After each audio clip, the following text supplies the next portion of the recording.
আরে তুমি রেডি হওনি এখনো? না তো, কেন?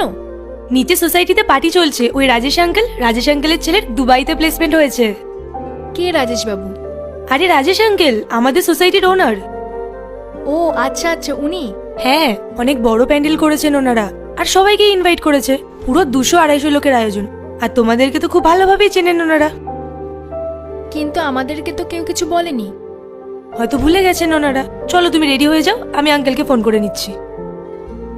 আমার সাথে তো ওনার সকালবেলাতেই দেখা হলো। কই, উনি তখনও তো কিছু বললেন না।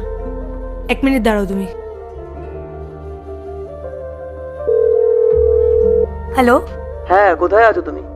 আঙ্কেল আপনি কতজনকে ইনভাইট করেছেন? কেন, কি হয়েছে? না এমনি। অনেক লোক বলেছি, প্রায় 300 লোক। খাওয়া দাওয়া তো শুরু হয়ে গেছে, সব লোক তো এসেও পড়েছে। তোমরা কোথায়?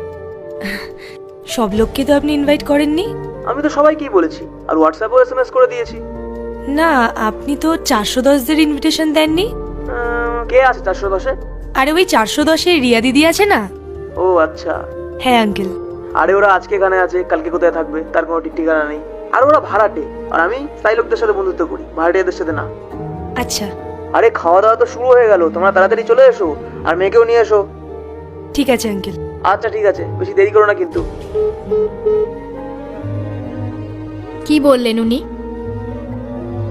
উনি বললেন যে উনি ভুলে গেছিলেন। তুমি যাও, রেডি হয়ে নাও, আর দাদাকেও বলো রেডি হতে। উনি আমাদের কাছে ফোন করবেন নাকি? না না, উনি আমাকে বলে দিয়েছেন তোমাকে বলার জন্য। আসলে উনি তো খুব বিজি আজকে। তুমি যাও, রেডি হয়ে নাও। আচ্ছা ঠিক আছে, আমি ওকে বলছি রেডি হওয়ার জন্য।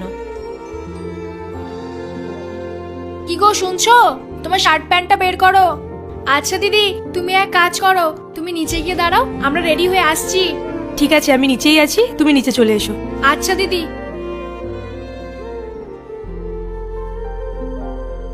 আসো দিদি। এই তো সামনে, গাড়িতে যাব। আরে আসো তো গাড়ির ভিতরে। দাদা এসো।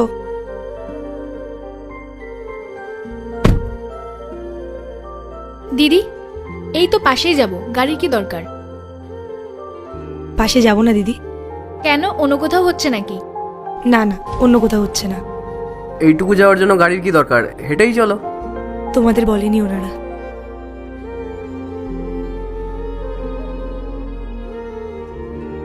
কিন্তু তুমি তো কথা বললে।